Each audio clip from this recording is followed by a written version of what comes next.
Hello. This session tonight on the 27th of October is part of Ethical Consumer Week, is titled Creating the Community High Street. And after a decade of austerity and the shift to online shopping, the closure of shops during the coronavirus pandemic, tonight we're going to be exploring the question, should we fight to maintain the high street as we've come to know it? Or do we need to replace it with something else that is community owned and has a community function? So we've got four really great speakers here tonight. Each one of them is going to talk for about 10 minutes, and then we'll open up for questions and answers.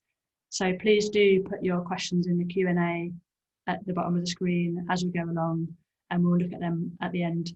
We're really pleased to welcome Vidya Alexan from Power to Change, an independent trust that supports the growth of community businesses across England. We've got Nicola Round from Ad Free Cities, which is a growing network of groups collaborating to resist advertising, corporate advertising. We've got Sarah Gonzalez from the University of Leeds. Hi Sarah, who's been researching traditional retail markets and the community value that they generate. And then we've got Neil McInroy from CLES, the Centre for Local Economic Strategies, who are really involved in the community wealth building movement. So they'll be speaking in that order. And yeah, I'll just remind you, if you want to contribute questions, put them in the Q&A rather than the chat box, so we might not see them. So to get us started, I'm going to hand over to Vidya, if you'd like to kick off. Great, thank you, Ruth. Good evening, everybody. I've just got a few slides to accompany what I'm going to say. So let me find those. Can you see that? Yeah, there's nodding. Let me just get it into slideshow. Okay, right, great. Thank you very much for the opportunity to be here. I want to just sort of start by thinking about the first period of lockdown. Probably not something we want to cast our minds back to, but if you think about it, I mean, we all clapped for the NHS and social care, but thankfully very few of us actually had to use it. When we think about how we got through with the support of our friends and family and neighbours, the support of our community. And probably without us really realising it at the time, community was our first line of defence. And I would argue, and what I'm hoping to persuade you of in the next 10 minutes, is that we need community to be very much at the heart of our town centres and high streets going forward. We need a community takeover. And we've been very fortunate at Power to Change as the independent trust that supports community business to support a vast number of community businesses that are now operating on high streets and in town centres. So overall, we've supported about 1,300 community businesses over the last nearly 6 years, and quite a number of them are based in town centres on high streets, taking over empty shops. So we're seeing the beginnings of this takeover happening. And just to give you a couple of examples of where this is already happening, where this is already in action. So this is a picture of Union Street in Plymouth. And Nudge Community Builders is a community business that is slowly taking over a number of properties on Union Street. In fact, in September, they were just able to purchase a former cinema and add to their portfolio. So gradually they're bringing this quite down at heel high street back into use, creating new activity, new community uses, really reanimating the whole space. Moving to the other side of the country, this is Home Baked, a community-led bakery, which is partnered with, allied to a community land trust in the Anfield area of Liverpool. So for those of you who know it, it is right in the shadows of Liverpool Football Club. Over the last 6 or 7 years, the bakery has been reopened. It was traditionally a bakery, but it had closed down. It's now reopened, bringing new life back to the whole street. And gradually, as the business has developed, they've been able to do a deal with the council to take over through the Community Land Trust the remaining street that the bakery is just the corner of, and are now have plans and have got planning permission to bring that street back into use as a mixture of housing, workspace and commercial space. So turning around what was a boarded up street and has been since the 1980s into an increasingly vibrant stretch that is bringing life back to an area of Liverpool. Going back to the south coast again, this is Rock House in Hastings. So this is a project, and in fact we've supported a number of these in various different ways, but Rock House was a disused, quite large building in the White Rock area of Hastings. The community got together and had brought it back into use, and before COVID it was fully let and thriving, and I think it's still doing well, but obviously all of these businesses, as many in general, are facing more difficult times at the moment. But Rock House is now a really interesting mix from being an empty building. It's now a really interesting mix of community space on the ground floor, workspace in the middle, and affordable housing at the top, with a very interesting business model for how those all support each other to be financially sustainable in the long term. And then finally, Made in Ashford in Kent started off as a pop-up shop. To the council were trying to bring a bit of life back to a really rundown shopping centre, and the business has grown from being that pop-up shop into a real draw for Ashford. It houses about 50 different creative businesses within it, so it's sort of a hub for the creative sector within Ashford. Lots and lots of micro businesses who couldn't afford to take space themselves are housed within it. So what does community ownership, community activity on the high street deliver? And I think these outcomes that we're seeing increasingly from research that we've just published, that was done by the LSE, and from the vast range of experience that we're now gathering around what do you get when communities take over the high street, really gives us an indication of the direction of travel that we need to take, and what we could get if we're able to really boost the amount of community ownership and community activity on the high street. So the first, probably the most superficial in a way, is improvements to the physical fabric of place. So many of those examples I've showed you have turned round things that were in decline, that were unused, and brought a lot of vibrancy back to those areas, brought physical improvements to the place. And when you talk in focus groups and we talk to people, the decline of the physical look of a place is really important to people. They see it as part of a place being in decline, a loss of hope. So improvement to physical fabric is just the starting point, but it is really important. Going round, I mean, Neil, I'm sure we'll talk a lot more about community wealth building, but community ownership makes money stick within the local area. Community businesses, community owned assets employ local people, they use local suppliers, they are local multipliers. So from the research that we've done, 56 pence of every pound spent by a community owned asset stays in the local area. And if we think the way out of this crisis economically overall is to have locally rooted economic development, then communities have got to be part of the solution, and communities owning more in town centres and more on high streets is an important part of that. Moving around to diversity and inclusion. So one of the really strong findings around community businesses on the high street is their improvement that they make to diversity on the high street. They create a different offer, they draw different people in, and that can create a much more inclusive place. So they create reasons for other groups to come into the town centre, be they older people, younger people. They create that sort of community inclusion. And then finally, the other really important dimension socially to what communities do when they are more involved in high streets is build that social connection and cohesion, linking people in communities. High streets and town centres being not just the commercial soul, but commercial centre of a place, but the soul of a place, and a place of social connection where people come together to meet face to face, and communities being at the heart of that is really, really critical. So what do we need to do to get more community business, more community ownership, more community action in high streets and town centres?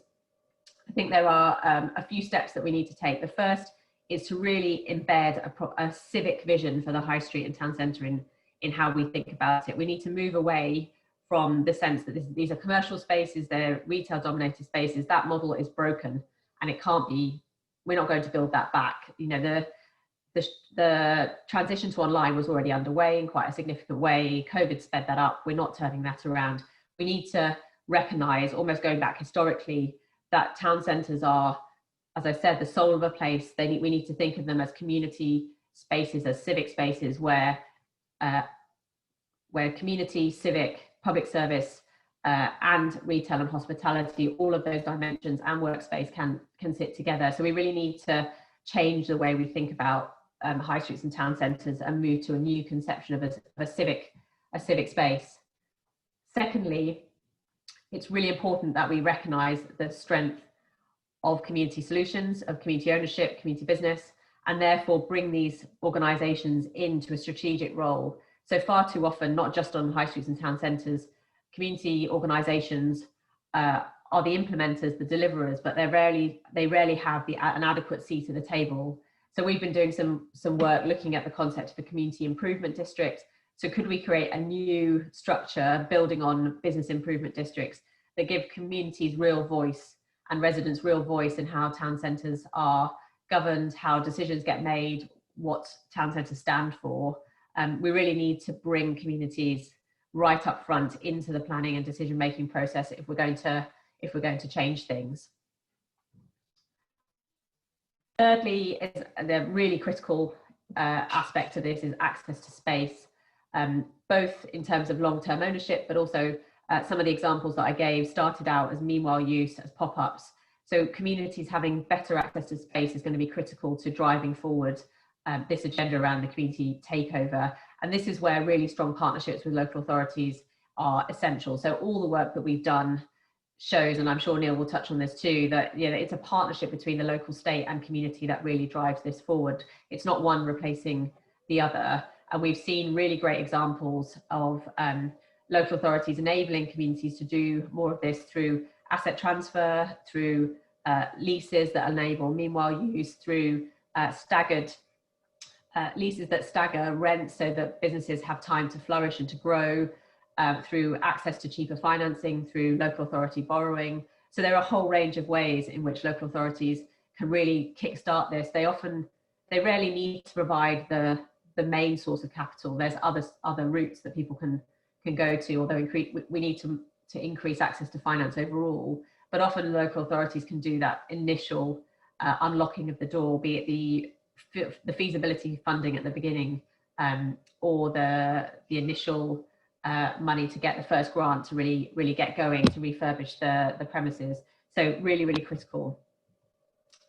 And then this brings me on kind of what I've already really started to say, that I think we really need these sort of much more activist local authorities who really recognise that communities are a central part of the future of town centres and high streets, and really see it as their role to enable that.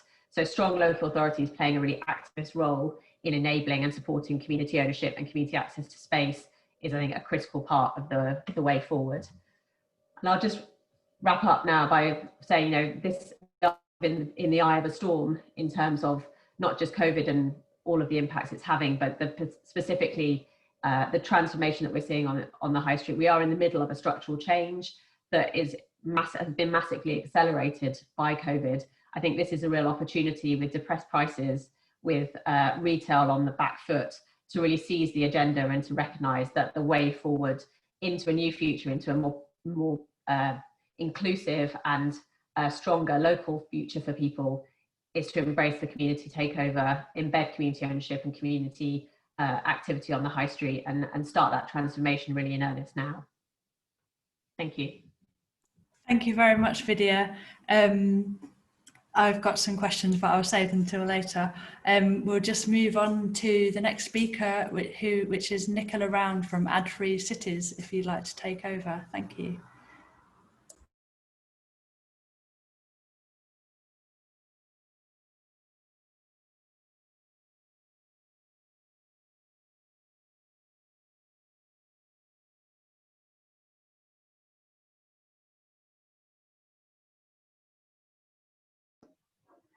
Okay, can you see the slides?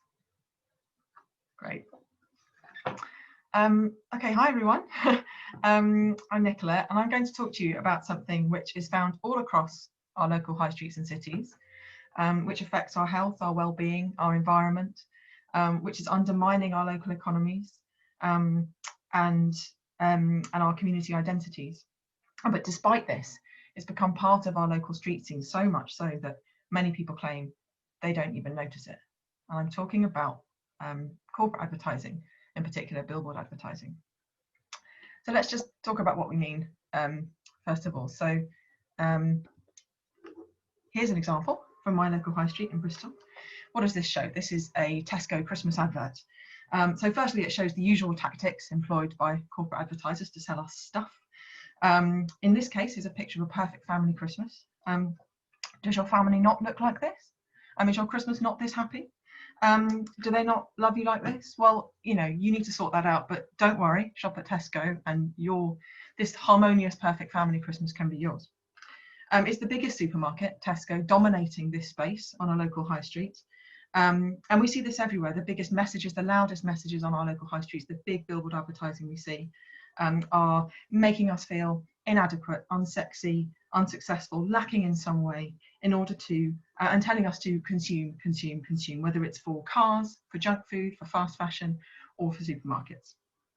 The majority of the large-scale corporate advertising we see on our high streets in cities is for, you know, multinational corporations who bring very little benefit to our local economies. And when smaller independent businesses have no access to this kind of exposure.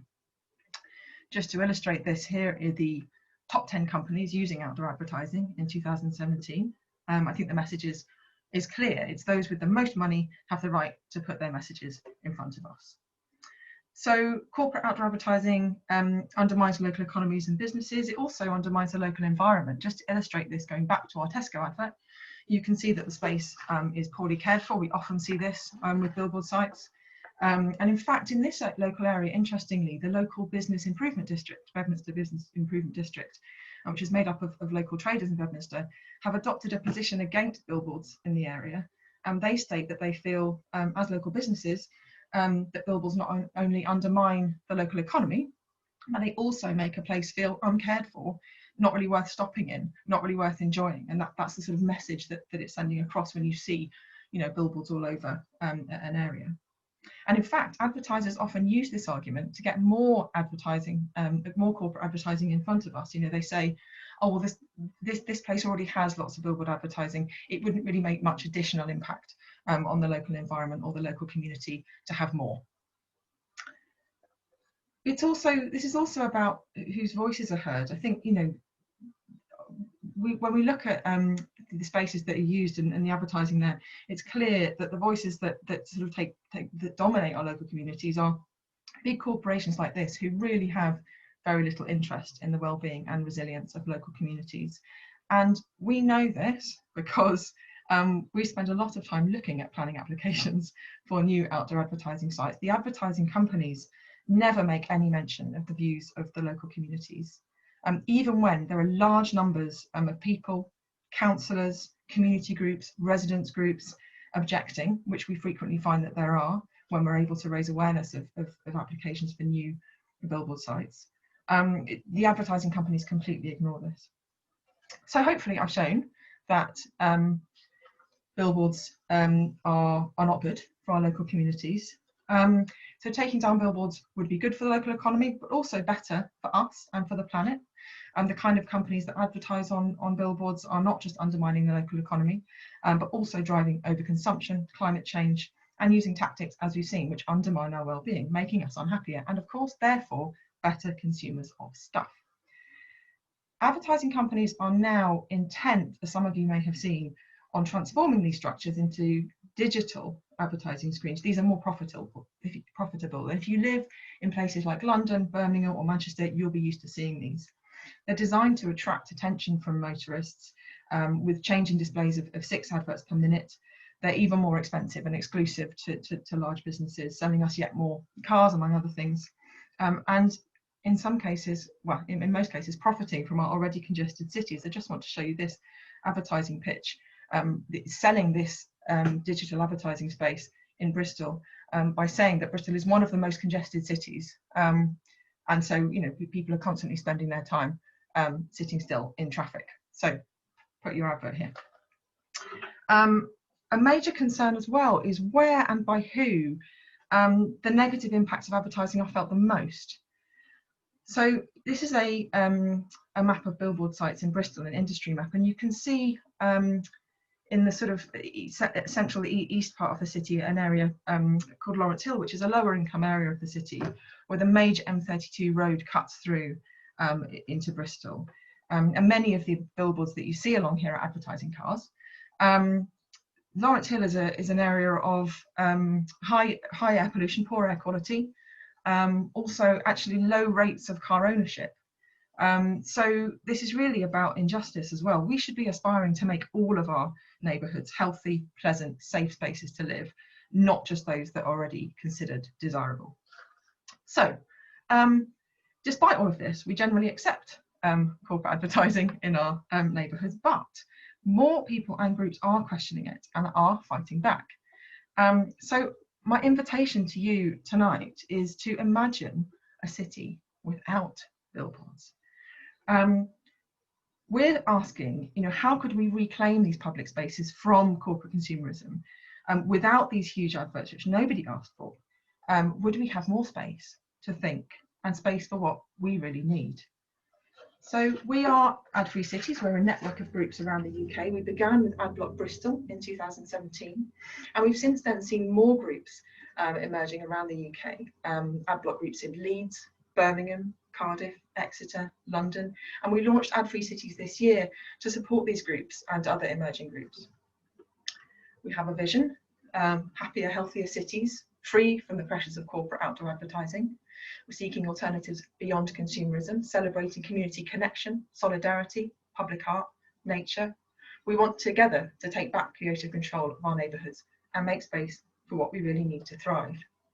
So just briefly what we do then, it's first about holding the line and trying to prevent any new advertising sites coming into our city. So we support residents and communities to oppose planning applications for new digital billboards, which is really all the planning applications we see for new advertising, for new outdoor advertising sites now. We showcase positive alternatives to corporate advertising like community art. We also produce resources and organise events to raise awareness about the impacts of advertising. And we lobby for change, engaging in dialogues with councils about advertising policy and also exploring opportunities for change at a national level. So we talk about creating space for what we need, and what is that? This is the exciting question.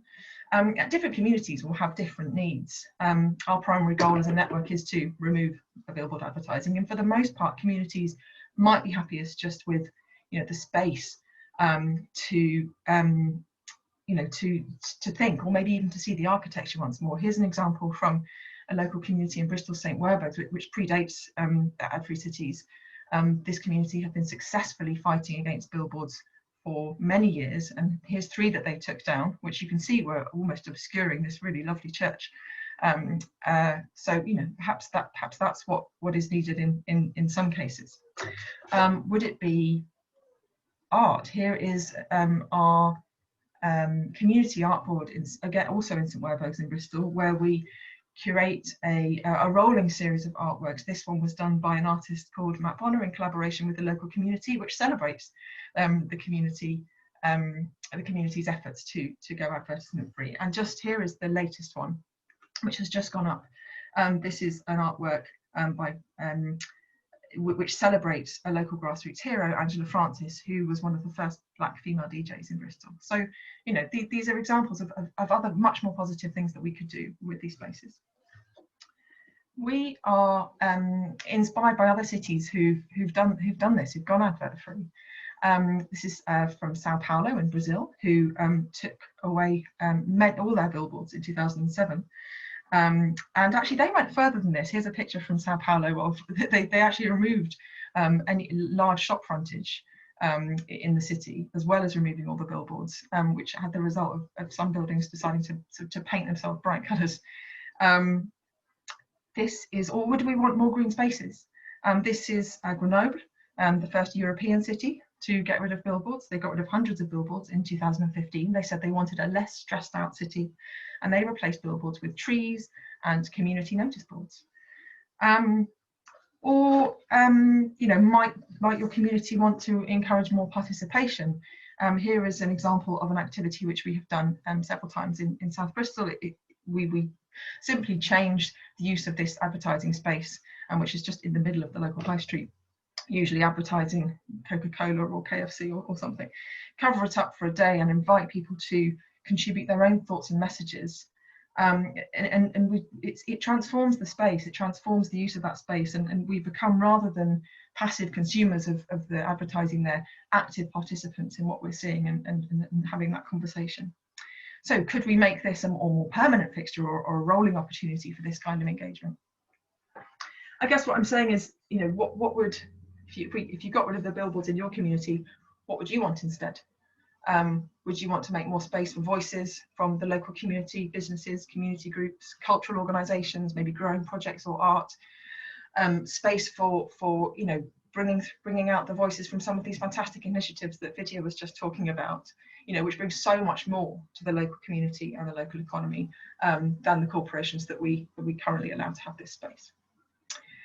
So that's almost it from me. I just wanted to take the opportunity to mention one of the events that we're running, which is next weekend actually, our conference, the Ad-Free Cities Conference, which is taking place on the 7th of November. It's free to register, and there will be sessions on how we can work with councils to ban advertising for high carbon products like SUVs. We're also doing a virtual street art tour of the UK with artists who are taking back public space from corporate advertisers, and a session on banks who are fueling the climate crisis and how they use advertising as greenwash. I hope to see some of you there, and thanks very much for inviting me to speak to you tonight. Hey, thank you very much, Nicola. That was brilliant as well. And quite a lot of questions have come in. So we'll move to the third speaker, which is Sarah Gonzalez, to talk about markets. Thank you, Sarah. Thank you. Thank you very much. Thanks for the invitation. I'm going to be sharing my screen. Okay, so hopefully you can see it. Okay, great. Okay, there we are. So, yes, I'm going to be talking about the community value of traditional retail markets. And I'm an academic. I work at the School of Geography, University of Leeds, and I've been doing research on markets for many years now. It all started with me being actually part of a campaign group in Leeds. We formed a group called Friends of Leeds Kirk Market. We were trying to save our market from what we thought was the local authority kind of running it down into decline and perhaps trying to gentrify it. And from that on, I became more interested as a kind of academic topic, and I've been working on this topic now for a few years now. Also linking up with different campaigns across the UK to save and transform markets.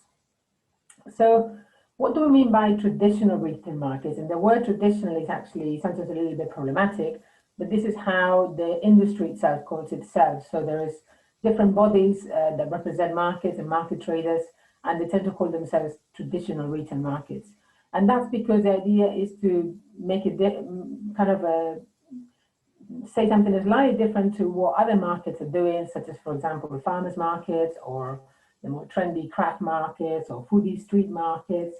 So that's not really what traditional markets are about. Traditional markets are more the kind of place where you can go and buy essential goods, essential food, normally affordable food as well.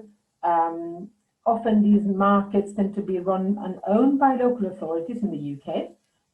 Sometimes, you know, almost over 3/4 of markets in the UK are run by local authorities. Often in kind of Midlands or Northern England, they tend to be kind of Victorian market halls or indoor market halls. In London, they tend to be more like a street markets. So this is what we mean by traditional markets. This one here is one of the markets that we've been doing some research on, which is Bury Market in Greater Manchester. And this really classed it as a traditional retail market. You can see kind of the mix of things being sold and how people, different ages, different kinds of people are enjoying the space. So I wanted to kind of start, first of all, by a little bit challenging this idea that traditional markets are in decline, and even the idea that the high street is in decline. And since I've been doing research on markets, I've been hearing this a lot, the fact that markets are in decline. In fact, there was a parliamentary inquiry in 2009 that was called Market Failure, the kind of decline of traditional markets. And there's lots of discourse around this. Markets need to modernize, they need to catch up, they need to bring themselves into the 21st century. Market traders need to adapt, market traders need to adapt to the consumer demand. Somehow traders are out of date, they're stuck in their ways. There's a lot of discourse around this kind of markets being almost something of the past. And the fact that almost they need to kind of modernize and become more like supermarkets or like perhaps trendy food halls. But I actually want to challenge this idea of the natural evolution of markets, as if they kind of did something in the past, and that the natural evolution should be towards kind of supermarkets and kind of 24-hour Tesco's and things like that. And I want to say that rather than this being a kind of a natural process, this is actually a process which is a result of political decisions. It's also the process of austerity, neoliberal urban planning, and I think actually Nicola really talked about all of that really, and so how the kind of the power of corporations.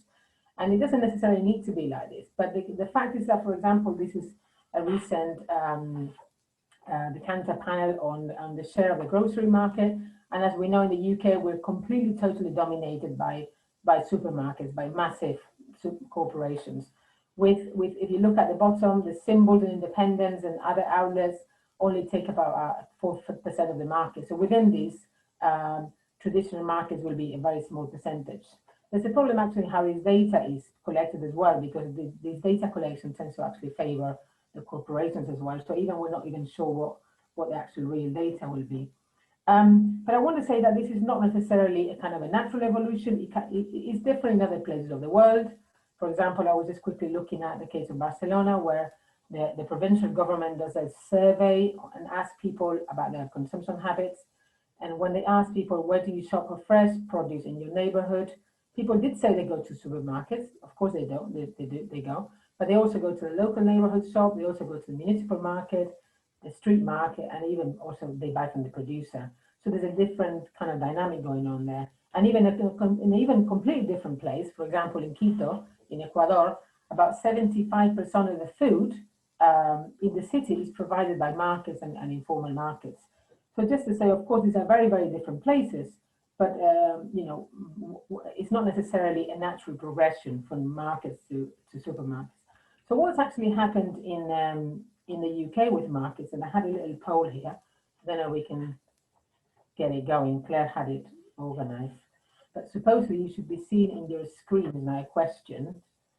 Is there a market in your local area where you can provision yourself, oh, here we go, with food and other essential items? And I've got a hypothesis of what the answers are going to be, but I don't know, I may be wrong. It also could be biased towards the kind of people that have come to this conference, of course, and where do they live.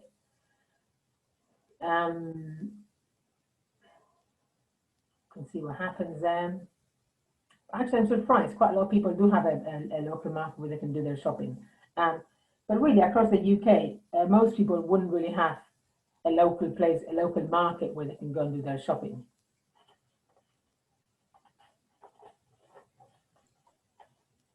Can you see the results, Sarah? Yes, I can see about 58% of people have said yes, there is a local market where they can do their shopping. And 36% have said no, and also some people don't know, so they haven't really, maybe it's not really that apparent whether there is a market or not. So that's great. A lot of people actually live in areas where there are markets. But like you know, most of us will have a supermarket around our, you know, very near our place where we can do our shopping. So I think I'm going to end it. Okay, thank you for that. So what's actually happened in the UK with markets? In fact, there have been, in a way, in decline for the last few years. And why? Lots of different things have happened. Often they've been demolished. They're due to kind of very bad planning decisions. They've been demolished because the land where they're sitting is probably very valuable, and local authorities would like to do something else there. Austerity, of course, many local, like I said, many markets are run by local authorities, and these days it's very hard for them to invest on these buildings. So that's been really, really important as well. There's been a lack of expertise in local authorities, and also there's also an idea that to kind of to modernize markets and to bring them into the 21st century, somehow they need to be gentrified. So we're having this model as well of the kind of the foodification of markets, where rather than places where you go and buy your essential goods, they become places where you go and kind of have experience and consume rather expensive food, which is obviously leaving behind the more the customers which are normally used to go to traditional markets. So really what I want to say that in fact traditional markets can be part of a community-led high street. Markets are already there, there's already over 1,000 markets, around 600 markets all around the UK. They tend to be in very central locations. They generate wealth. They generate community wealth. They have higher job density than supermarkets. Think about, for example, a 24-hour Tesco, one of those enormous ones, how many people work there and how many people work in the market. Markets also provide low barrier entries for setting up a business, particularly for maybe migrants, new arrivals, ethnic minorities, and they provide affordable fresh food, produce, and services as well. Interestingly, like I said, I've been saying, many of them are already owned and managed by local authorities or community groups, community interest companies and co-ops, and so on, also own markets. When they're run by local authorities, if the markets are successful, they actually can deliver surpluses and profits for local authorities, which then local authorities can actually invest those into other services. And we do actually see that happening in many markets. For example, the one in Leeds where I am, does provide a surplus, or has been provided for decades to the local authority, which can then be used in other services, in schools and housing and so on. And also, of course, they also provide a more sustainable way of shopping and a more of a circular economy. We can see that by going shopping to the market, you reduce your waste. And most people that shop in markets go there in public transport, so it reduces car-based consumption and shortens supply chains as well. And then what we've been doing in our research, we're looking in particular at the social and cultural value of markets. And this is something that most people, particularly most market managers and market traders, do know about. And the fact that they are community hubs, they provide community ties and trust, particularly between people from different ages and ethnic and social backgrounds. But there's been little evidence around this. So we've done a survey with 1,500 market users in 3 markets: Newcastle Granger Market, Bury Market, and Queen's Market in New and London. Last year we did this more or less. And we've also done some focus groups and interviews. But in fact, what's been really interesting has been this market user survey. And I'm going to give you some quick findings from this survey, which have been quite striking, really. So there's lots and lots of figures in here, but I guess the most important things is the kind of people that we found that shop in markets tend to be over 60-year-old, and many tend to be women. So about 70% of those who shop in markets are women. Many of them are non-white and not born in the UK, and they tend to come from the most deprived neighborhoods in the country, not have access to a car, and they live with families. And they don't tend to be in paid full-time work. Interestingly, they rate very highly their markets, and they tend to be very loyal. And for example, many of them do most of their shopping in these markets, so they're very reliant on these markets. So when these markets, for example, gentrify or they get demolished, these customers, where do they go? Because they actually do a lot of their shopping there. And they really like their markets because they have affordable and quality fresh produce. What was really interesting was this data we found about how people find a community value in their markets. So for example, overwhelming majority of people agree that they feel safe when they come to their market, and they feel that it's a community hub that provides a sense of belonging. 74% feel less lonely when they visit. If you think about that, many of these customers are actually elderly people. This is an amazing resource for in the center of the towns and the high streets. Over 50% of people agree that they receive help or assistance from traders and other customers. This can be in many different ways.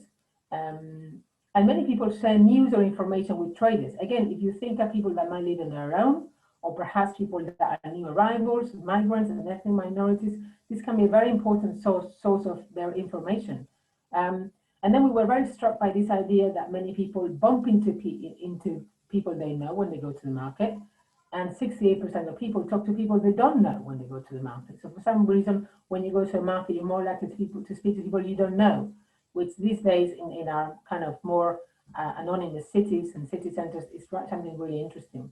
And 53% of people arrange to meet others they don't know, and 43% visit with family. We also found that in markets, people tend to be more likely to speak to people from different cultures to their own and in different ethnic backgrounds to their own. So again, these are the function as spaces of social inclusion and social mix. However, I'm afraid this community value is under threat, and I've already given some ideas of why. And I just wanted to highlight these 2 examples because they've been quite recent, the one on the right-hand side, the Elephant and Castle Shopping Centre. Some of you might have seen the news. It closed permanently a few weeks ago and is being demolished now. And the one in the left-hand side, Latin Village, is being closed in Smart and has been threatened with demolition since 15 years. And these are two markets that have been serving the Latin American communities in London for many years. But they truly deliver community value. I just wanted to finish up with some kind of examples of how we can follow us. We've got a Twitter account, we've got some reports, we've got blog posts, a website, so you can follow our research. And that's it. Really, I just wanted to end up thanking my colleagues from the university and other places. So yeah, thanks very much. Thank you very much, Sarah. It reminded me, before I was working in ethical consumer as part of a Whole Foods shop, and we started in the market because it was an easier way to start, because you've got the short term, you can get out of the lease, you know, in a few weeks' time, and also it really did have that sense of belonging. You talked to other stallholders, and yeah, we weren't working on our own anymore. So that was a good memory. Thank you. We'll go on to the fourth speaker now. It's Neil McInroy from CLES. Hello everyone. I'm really enjoying this so far. I'm one of those times when I don't really want to speak because I've been enjoying everybody else's contribution so much. I want to hear the discussion. But I'm Neil McInroy. I'm from the Centre for Local Economic Strategies with the UK's leading national organisation for local economies. And we're rooted in progressive economics. And it's worth just saying that we believe in the true meaning of economy, which is oikonomos, the Greek word for economy, which means keeper of the household. And we believe that the economy needs to be brought back home to our people, our communities, if not our hearts. Now, just to start, I'm going to talk broadly about the economy really and what was going wrong. But I just want to talk about the crisis very quickly. And we can't separate the high street from the wider economy as it's been and what's going to happen. And it's linked to an economy that's been corroding for many years, a corporate consumption to the economic model.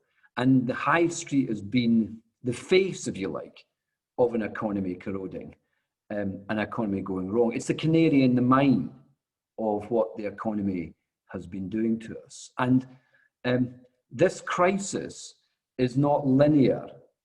So it's not an idea that we're in this crisis now and then we'll get out of the crisis and we'll go back to some semblance of the way it was. Unfortunately not. It's a roller coaster loop of moments of intense crisis, and then it will ease. And that's because of the ongoing pandemic, but probably future pandemics, but most importantly, the ongoing climate crisis. So we need to make a bigger shift, a deeper societal and economic paradigm shift. A linear model, a linear idea will fail. Now, in that, the high street, we need to think that there is forces out there who believe that this is a linear thing. We'll go back to the old norm. And what will happen is those that did very well out of the old economy, those that did very well out of the old high street, will try and come back again. And community ownership and those types of activities, which are so vital, how do we lock that in? Because sure as hell, they'll come back and buy up community and the ownership that's there. So there's something more systemic here that we need to think about. So we cannot build back better for the few. We need to get ahead of the game here, and we need to reform our high street fundamentally and reform how we use a natural ecosystem in our biosphere. In this, how an economy functions and who benefits from it needs to be front and center. And wealth and who owns our economy is a feature of all economies, a fundamental feature. Who produces the goods and services and the wealth made in our high street? Who gets that wealth and where does it go? These fundamental questions of how we create the paradigm shift, the big leap away from a linear idea and actually create a new economy altogether. And I'm old in the tooth and I've been around this conversation a lot. The problems we face in the high street are long-standing. It's been known for years. The Porter's Review, nothing got solved. a little bit of community ownership here and there, but nothing really got solved. The high street problems are rooted in wealth extraction and domination of shareholder return and big companies and corporate return. This is about community own. This is not about community ownership in your high street, fitting around the edge of ongoing shareholder and extractive economy. All economies should be owned by us and bring that economy back home. So this is a moment where the community ownership we see and all the energy and desire to turn the dial on what we see in a high street needs to have political activism. We need to start to force and take over some of those forces that want to return to the old normal. We need to bring the economy back home, not a transactional economy, but a high streets that are relational to us, planet, and well-being. Now, there's 4 key issues that you've touched upon. Everyone's touched upon it. The dominance of large commercial economy in a high street. We need to change that to an economic ownership that's more public and social. The local state, as Vidya say, allied to that beautiful community power. We need a local activism, a local state activism that Vidya was talking about, linked to that community power, that horizontal power that will push the dial upwards. Too much focus on financial return in our high street. We need to make environmental, social, cultural return equal and measure all that stuff. We've got this generic high street, local matters. We create high streets that reflect place, identity, history of our lives in our society. We need a new wave of independent traders, business support and tax breaks that support that, new housing, new community uses, bringing again the economy and the high street back home. And wealth extraction, those shareholder value gets takes away. We need to make sure wealth is recirculated around place, and land and ownership of land and property is key. There's much ill-gotten gains in terms of who owns our high street. We need to bring back the ideas of the commons. That's why community land trusts and community land banks are so important. And what we're doing in Liverpool City region to seek to how we encourage even more of community ownership of land is key. Now, none of this is fanciful, and a lot of our work, Community Wealth Building, is starting to advance that. It's common sense for the high street to deliver well-being for as many people as possible. It's common sense for areas where the wealth is produced to the people around that area to enjoy that wealth. It's common sense for a high street to nurture the planet. Now, this pandemic has seen a new spatial economic geography, a new economic geography of how we conceive of space and conceive what spaces are for. We are seeing a natural movement of the market away from those big agglomeration city centres to our villages or district centres. That's an amazing opportunity. But don't let those old wealth extractors back in, for goodness sake, to our district centres and our local high streets. In conclusion, high streets are not thoroughfares for consumption, but sites for life and well-being. And we say at Clays, we need to localise, socialise and democratise the high street. And the power that we have all got in our own individuals and in communities, allied to the local state, is the battle we have at this present time. And hopefully that alignment, that allied, will actually start to turn the dial and stop us return to what would be a old wealth extracting normal. Thank you.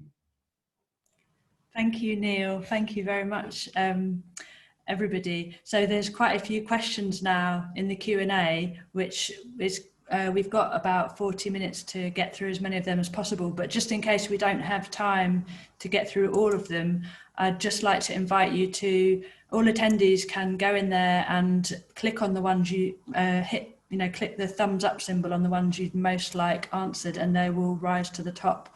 So if we could just do that for a minute, that would be great. And I'll just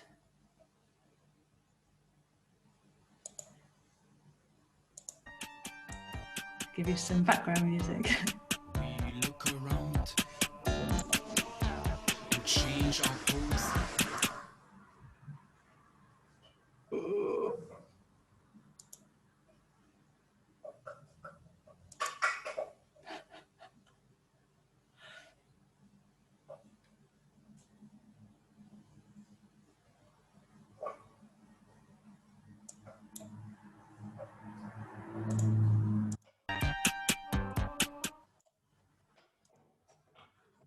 I don't know if that worked. I was experimenting with sharing music while could you hear that? Yeah. The lyrics were quite relevant about showroom dummies breaking out of the shops and doing what they want. I thought that was quite fun. So let's see how that's worked with the Q&A upvoting. That's another experiment. Yeah. So wow, right at the top there with 9 votes.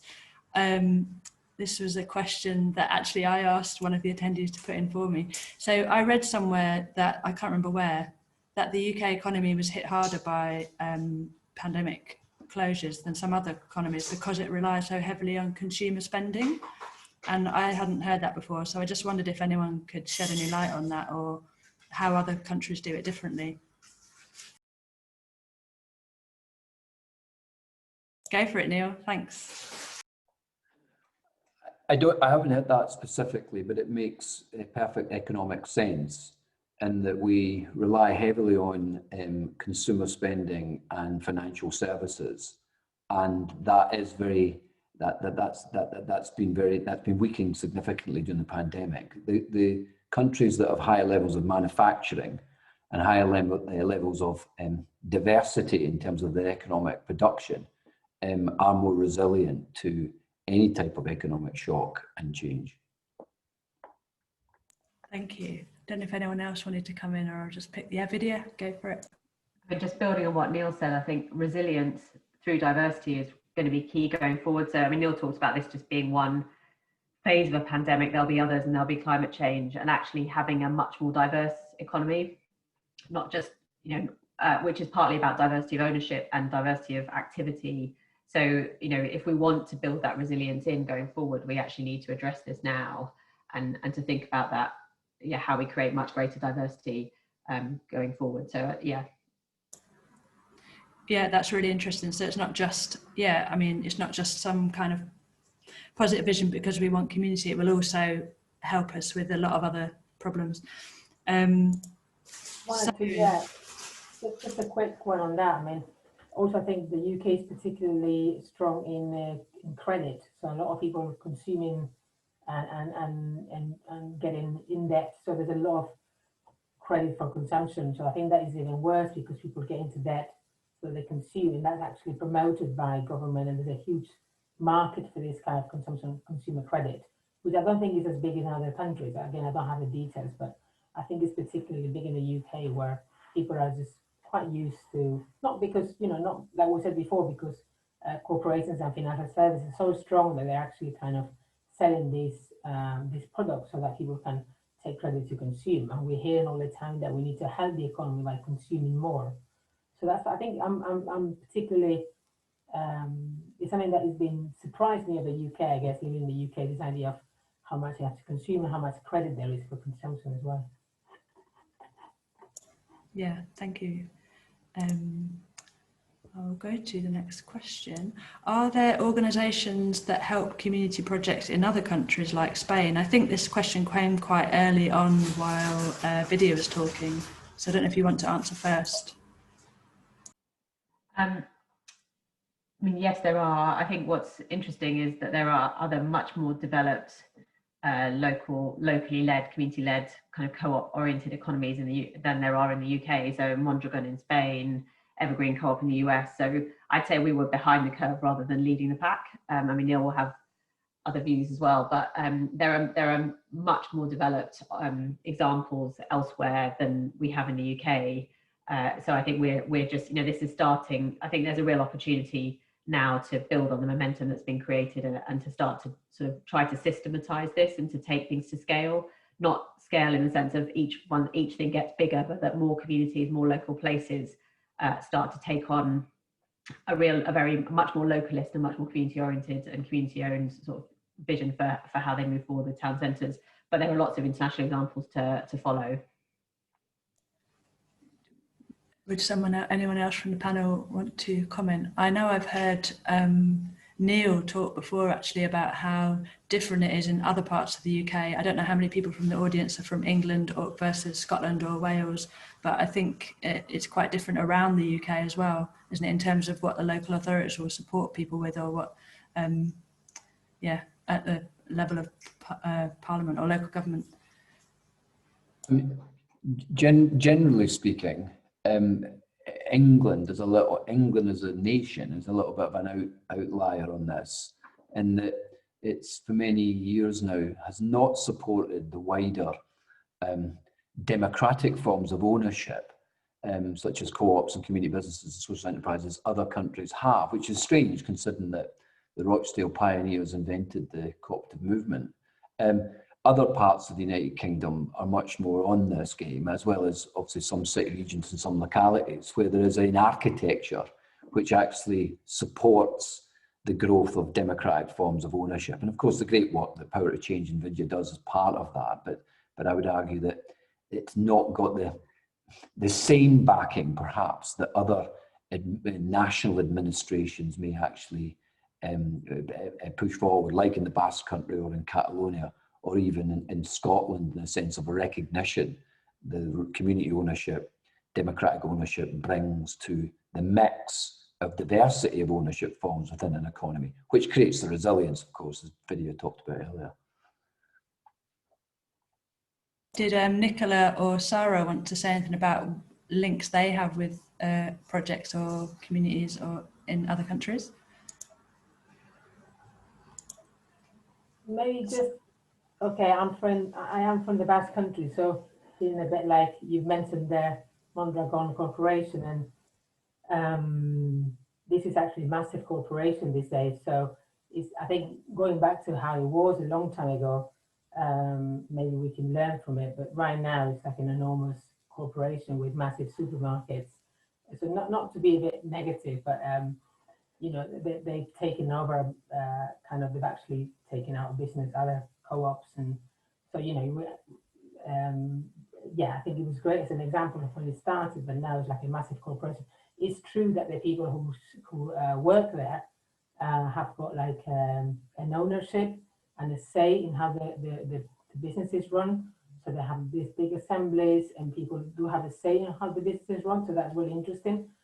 But as a kind of model, I think we need to maybe perhaps think about beyond it, because it's mentioned a lot, but exactly what's happening right now with Mondragon Corporation is perhaps a little bit different, as in my experience at least, it's just big, you know, massive, taking over other businesses, and, you know, so yeah, just to kind of add a bit to that.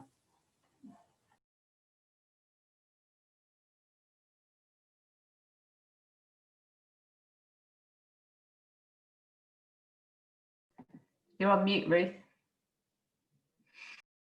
Thank you. Sorry, I do that all the time. Yeah, I can't see all of you at once. So if I don't see you put your hand up, just jump in, panelists. So the next question was for Vidya first. Vidya, you mentioned community improvement districts. Are these a real thing yet, or an aspiration? So they are emerging in Scotland. So kind of echoing what Neil's already said about Scotland being further ahead, and it has a much more enabling both policy and legislative framework. So it's really, they've kind of driven this forward. So in England, it's a concept, and there are a number of local authorities who are quite interested in implementing it. I think we're currently just doing some work to think about how you would implement it. So can it build on what's already there? Would it need new legislation? Should it build on community rights type legislation like neighbourhood forums, or should it build on business improvement districts? There are lots of ways forward. Should it have kind of scrutiny powers, or should it be more of, you know, what kind of role and responsibility should it have? So I'm optimistic that there seems to be enough interest. I'm optimistic that something could move forward in England, but you know, we are already able to look to Scotland to see some of this in action.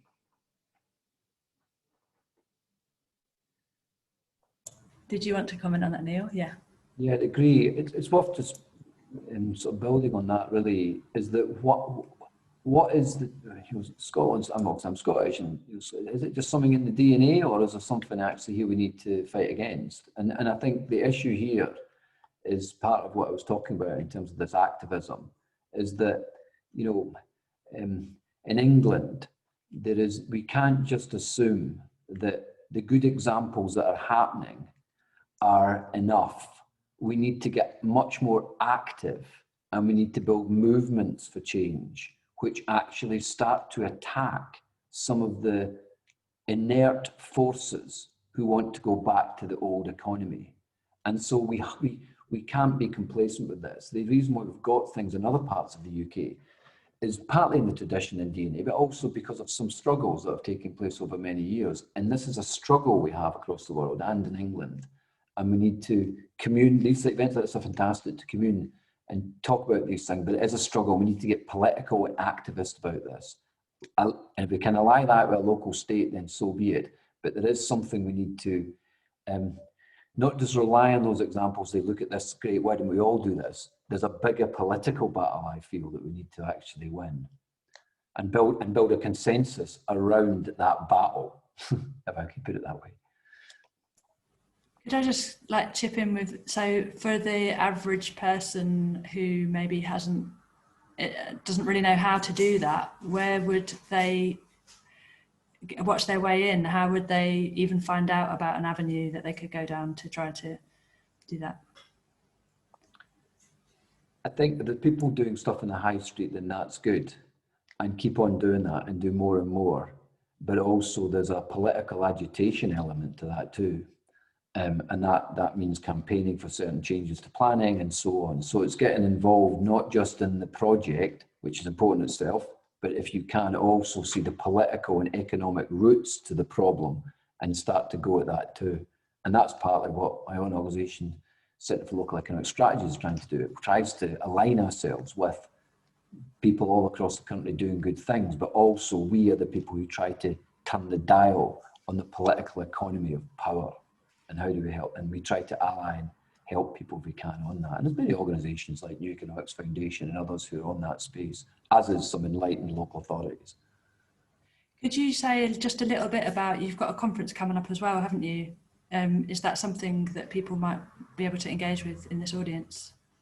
Absolutely, and Power to Change are very welcome sponsors to that event. So thank you for that video. But it's on next Thursday.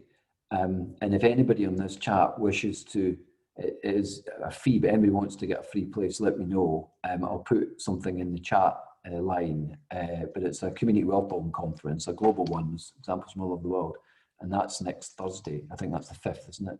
It's the 5th of November. But I'll put a link now in the website, in the chat, and my email, and if anybody wants a free place, I'll let them come along. That's amazing. Thank you. Okay, so the next question on the Q&A list is, are property purchase and rental prices the main issue that the examples video you were giving at the very beginning were overcoming, i.e. making the space accessible to businesses whose turnover can't afford market rents as they are? There's quite a, so I think that it's a really mixed picture. So many community businesses, community organisations actually have business models, are doing everything off their own back. They're purchasing privately, they're running their business privately without kind of subsidy built in. So, but equally, I think in terms of if we want this to be possible for more organisations, then we do need to think about how we, and I'd like to see it more as how do we recognise social value in the way we think about rents and access to space. So it's not just something for a local authority, although more of the pioneering has been done in this space by local authorities, because they have that, fundamentally we have a problem where the alignment between who owns property on the high street in England in particular, and who has really a long-term interest in the place isn't very well aligned. We've got a lot of absent fragmented ownership. So local authorities have tended to be the pioneers because they have that long-term interest in place, but we're increasingly talking to private owners about social value rents. Like, could we have rents that actually recognise the value to the local economy of the organisation and the business? So seeing it less as a sort of grant subsidy and much more of baking into the way we think about access to space, what we really value about local places and what we really want local economies to deliver. So I think, so you've got everything currently in terms of, say, the things that we support. You've got everything from things that require a sub-market rent because otherwise they're not viable, and things that are fully sort of able to support a full market rent. So you've got the whole spectrum kind of going on within the community ownership space. But I think fundamentally going forward, this isn't about subsidies to enable things to happen. This is about recognizing the social value of what's delivered and charging people, giving people access to space in recognition of that. So you'd offer a discount because actually you're contributing to the local economy, you're delivering community well-being, you're supporting kind of the vibrancy of a place, rather than shipping your profits offshore and a lot of what we currently get through the traditional retail consumer offer. So that, I think, is what it is ultimately about, is like, what do we value and what do we want to see delivered in place, and how would we structure rent, how should we structure rents and ownership, access to ownership, in order to make that more of that happen. So sorry, that's kind of a sort of a diatribe in response to a quite a simple question, but yeah, I'll let someone else go. I don't know if Nicola or Sarah wanted to come in, or I've got an additional kind of addendum to that question. Like, I've heard of local authorities offering spaces to community groups or projects on short-term, short-term. But are there any actual rights for that, or is it just up to the local, how supportive your local authority is? Yeah, so there aren't rights to short-term use, although I suppose there are kind of squatter type rights, but they're not ones that we particularly sort of are that familiar with. But what there are rights to are, the right to bid. There's under the Localism Act, there are community rights.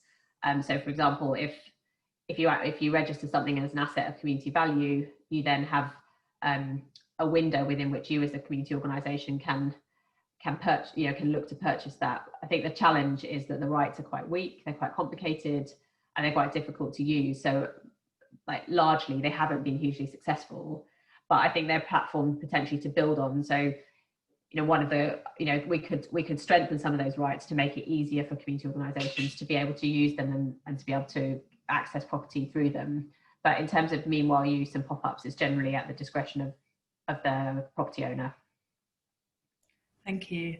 Okay, so the next couple of questions move on more to the ad-free side of things and the market side of things. So next we've got a question from Susie. What about the bus stops? Are they also part of the ad-free vision? So I guess that's going to Nicola. Yeah, thank you. And actually there's a sort of related question a couple down, or a comment really, about digital billboards that are maintained by local council. So I might just capture both of these because they are linked and I think relate to, quite an important question that is asked around what income does the council get from advertising sites, and that being obviously quite an important issue to tackle. So I guess just to I guess explain how it tends to work, is that advertising sites are sometimes owned by the council, but they are very often owned by the advertising companies themselves. So the council is not getting any rent from those sites, or they're owned by private landlords. So the council again isn't getting any rent from those. The council will get some money from business rates for advertising sites, but what we've tended to find is that the income to councils is not as significant as you might think. And I also think, like, while this is, I do take on board this is an area that we need to address, and I'll come on to that. We need to be really wary of seeing corporate advertising in our cities as some kind of neutral or even benevolent force. It isn't. As I've explained, it is really undermining our local economies, our health, our well-being. I mean, look at something like junk food advertising. Cities are covered in junk food advertising, where councils have explicit policies to address health, public health problems caused by high sugar and salt food. So these things are really in contradiction. Also, cities are covered in car advertising, and what's that really doing to air quality? So what are the costs really in terms of of health and in terms of our local businesses to, you know, to having these this advertising in our cities. So I guess that's just kind of to frame it really. However, of course, you know, councils are massively strapped for cash at the moment, and they're not going to want to give up, you know, sources of income without good reason. What I would say about the bus stops is there's an opportunity. So councils have contracts. So in the case of Bristol, say the council has a contract with the outdoor advertising company Clear Channel, and Clear Channel, you know, the income that they get partly funds the upkeep of those bus shelters. So there is a sort of relationship then. But this is an area where councils have some control, right? I mean, it works slightly different in London, but Transport for London have imposed a condition, for example, on advertising on the London Transport Network, where there is now no, you know, they've imposed a ban on junk food advertising, for example, on the network. So they do have some control there. What we'd like to see is at the very least councils where they do need to renew these contracts with advertising companies, imposing conditions on these contracts which benefit communities and benefit local economies more. So could they, for example, introduce bans on car advertising, junk food advertising? Could they stipulate that 50% of the advertising space is given over to local community initiatives, to local businesses, to local cultural organisations, for example? You know, that would be a huge step forward, we think, and something that councils do potentially have control over. So yeah, we'd like to see outdoor advertising sites gone, but we think at the very least where councils do have the ability to impose their conditions, that would be a big step forward. Could I just ask you, because I think, so a couple of years ago, you wrote a piece for our magazine on the Beyond Consumerism page, and I think we asked you a similar question then about the money that, how willing councils would be to give up advertising space when they're getting income from it. And I think you answered similar to what Vidya was saying earlier about if social value, if there's a different understanding of what you're gaining or losing from having that advertising space used for different things, we can look at it. It's not just, there's different ways of understanding the benefits that you get other than just finance, isn't there? Is that something that there's evidence for, though, that people can use to say we don't want these ads, they're actually causing harm, and we, you know, does that make sense? Yeah, there's been some research done in Brazil actually to show that the sort of net benefit of removing advertising, that there is a net benefit to society of removing advertising, which is quite interesting. We'd really love to see some research done in the UK on that, which obviously, you know, we think that would, you know, would support what the assumptions that we already make and what we hear from communities. I can talk most about sort of Bristol City Council and their attitude, but you know, most councillors that we speak to in Bristol do not want advertising in the city, which I think is really interesting and perhaps not what you might expect. And we've heard, you know, that supportive voices from other cities as well. And it is about, you know, community well-being, and it is about, you know, the things that really matter.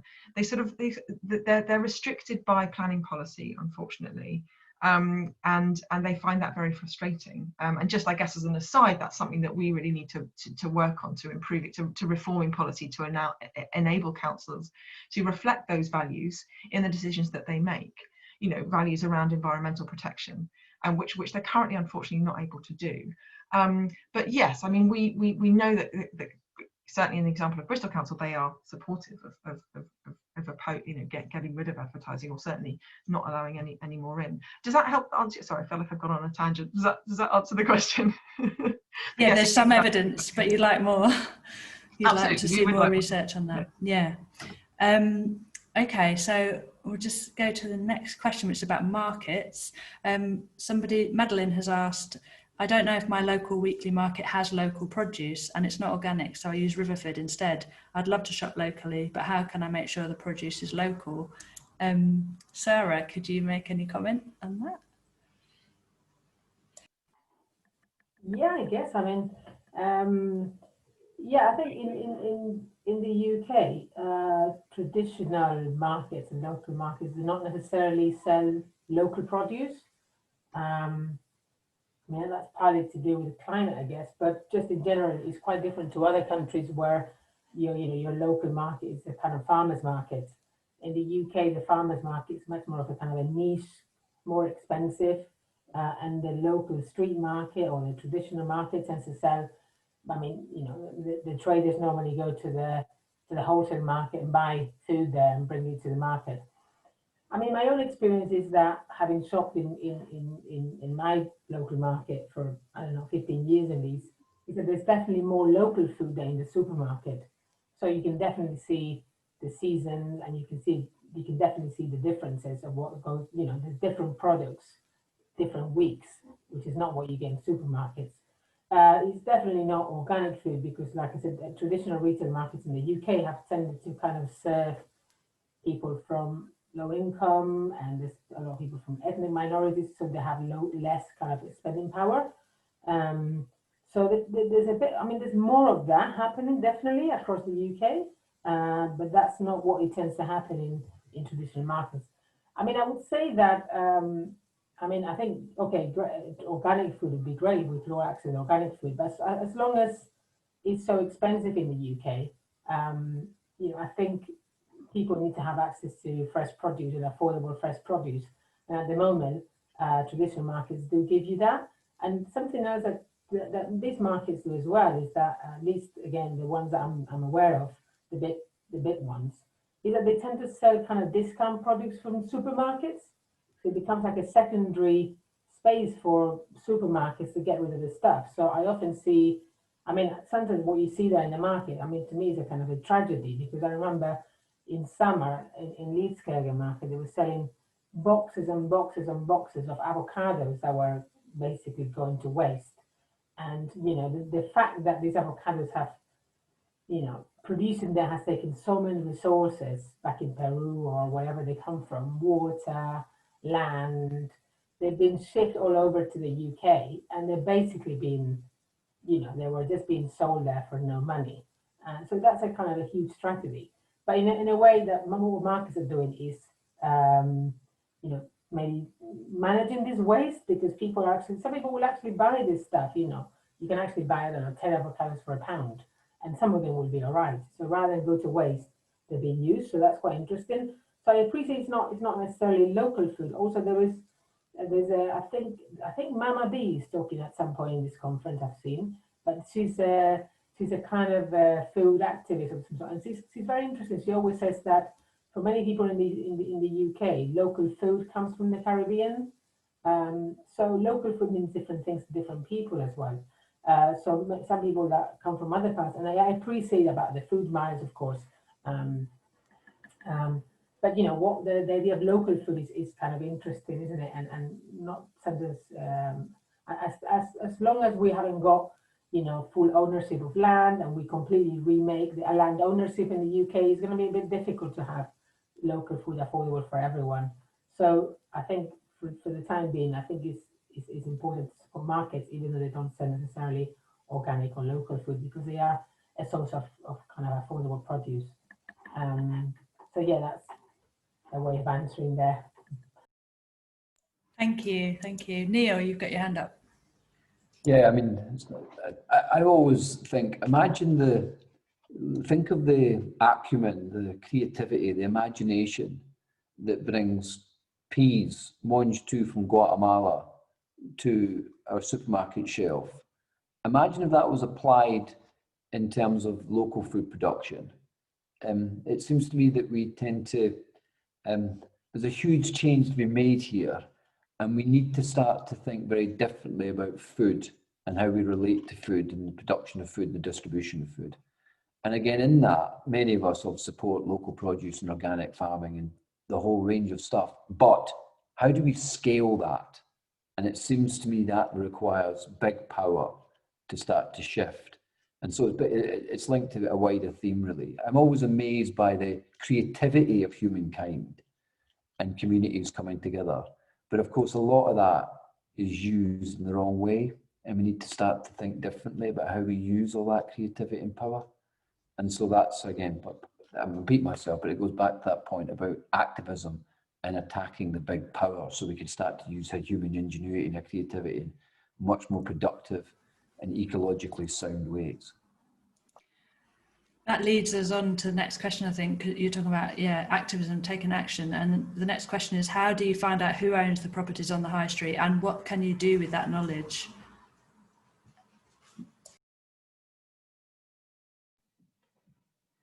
So, I mean, I'll kick off if that's, I don't know if you can see us all, Ruth, but yeah, Go so for it. this was a recommendation that government was supposed to be delivering on, to create a transparent register of property ownership, which they've sort of failed to deliver on. So we do need to keep the pressure up, because actually knowing, it's the first step to being able to change things, is actually knowing who owns things. And for many people wanting to do projects locally, they actually, and who want to get access to a particular space, they need to understand kind of who does actually own things.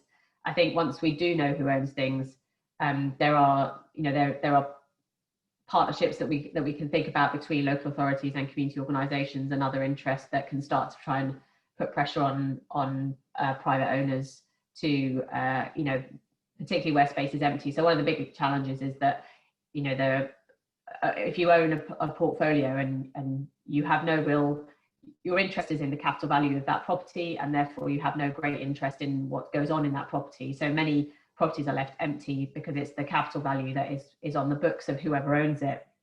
So trying to sort of start to change the dynamic to get more to try and encourage owners to make better use of their properties and to enable people to use them so that they're not empty.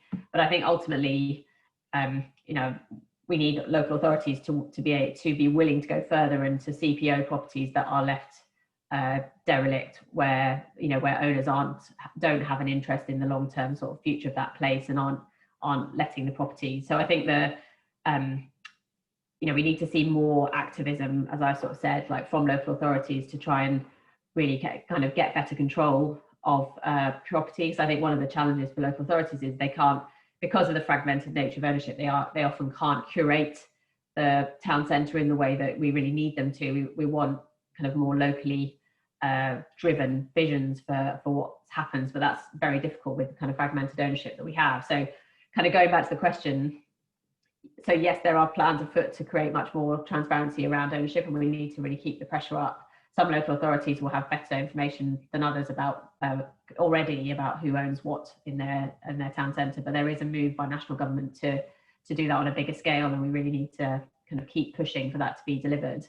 And then I think there are there's things that people can do once they find out who owns things to try and put pressure on people, on owners, to try and make sure property is used. But then I think ultimately, to really change the game, you really need to take things into public ownership or into community ownership.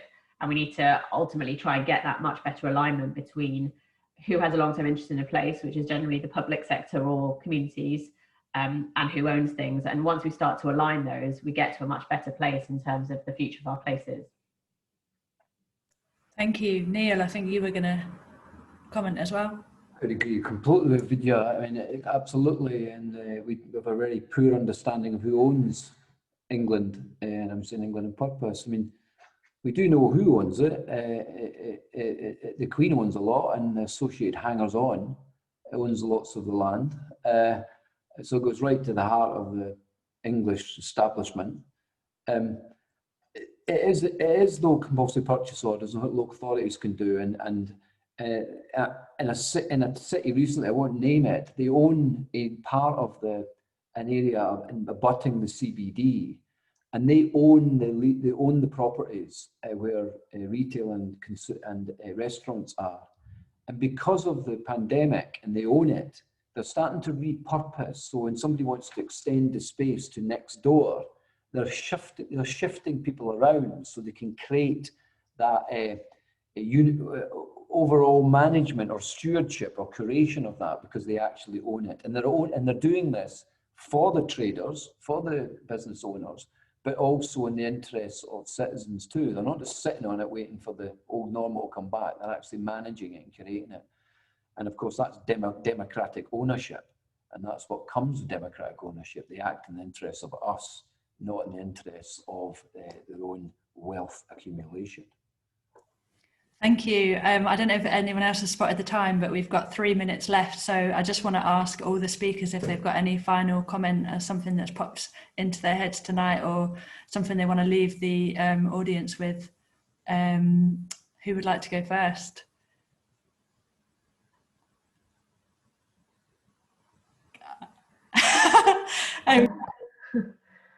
I'll jump in. I would just to say, I mean, I think sometimes the scale of change that we're trying to bring about feels pretty overwhelming. But maybe I'm just naturally optimistic, but I'm sort of optimistic just because 2 years ago when we first as Power to Change started getting involved in the high streets debate, I used to speak at things and people just used to sort of metaphorically pat me on the head and kind of go, oh yeah, there, this community stuff, lovely, but never going to go anywhere. And now I sit in similar kind of events and meetings, and actually, although there's a long way to go, the mainstream are starting to use more of this language. And I don't think it's necessarily just kind of social wash or greenwash or whatever. I think there is a real understanding that things have to change. So I think we really need to keep the pressure up, because when I hear sort of somebody like Bill Grimsey, a sort of dyed-in-the-wool retailer, saying that what his generation did to town centres has been to destroy them, and we need to kind of think again and make it much more localist and much more community oriented. I feel sort of hopeful that we can make change going forward, and this is the moment really to try and keep that momentum up.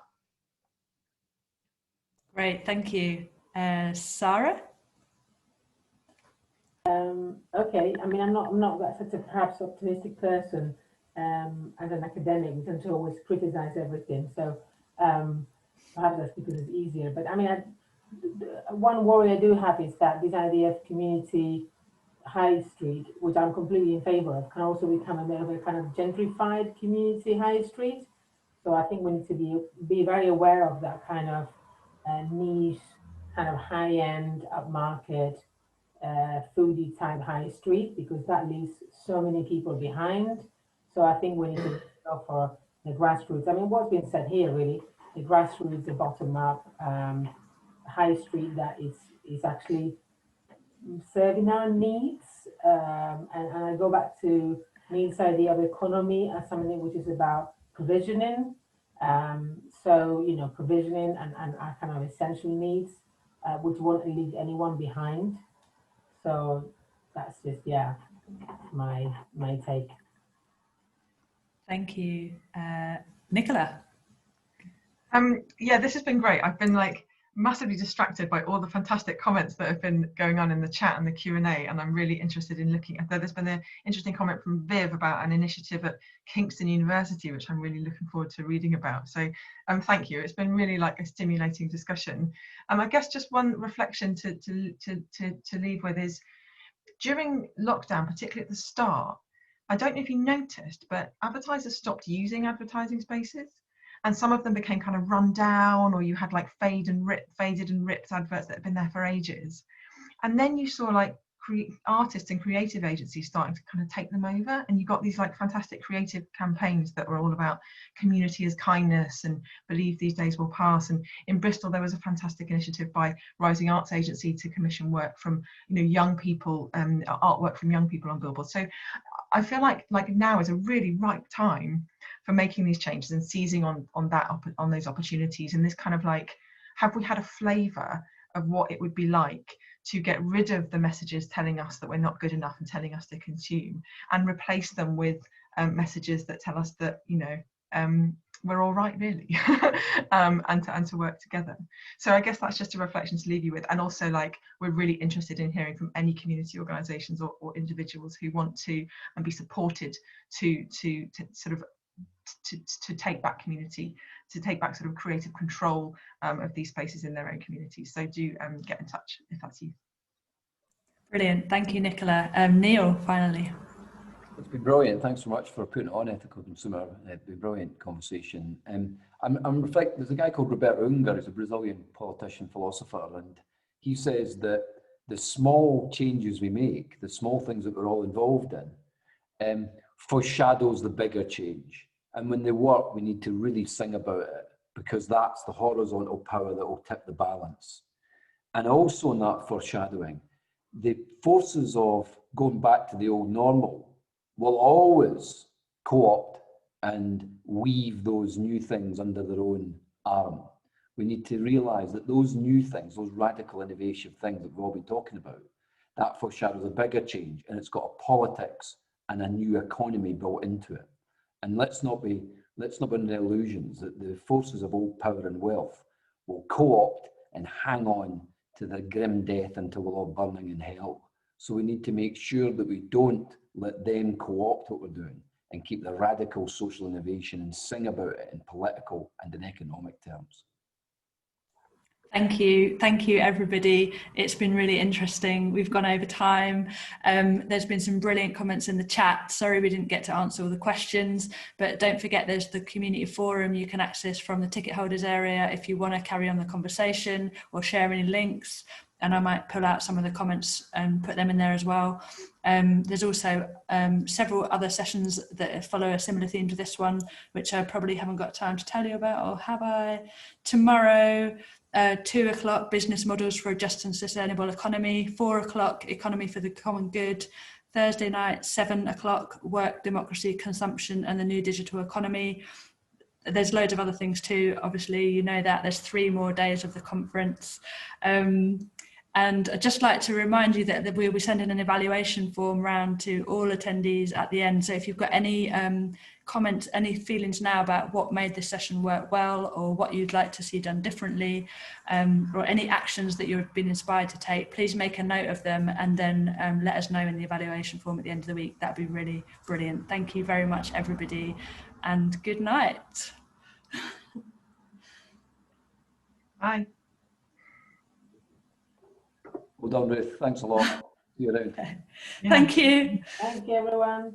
Yeah, thanks a lot. See you around, folks. See you Thanks, later. everyone. That was so interesting. Thank you.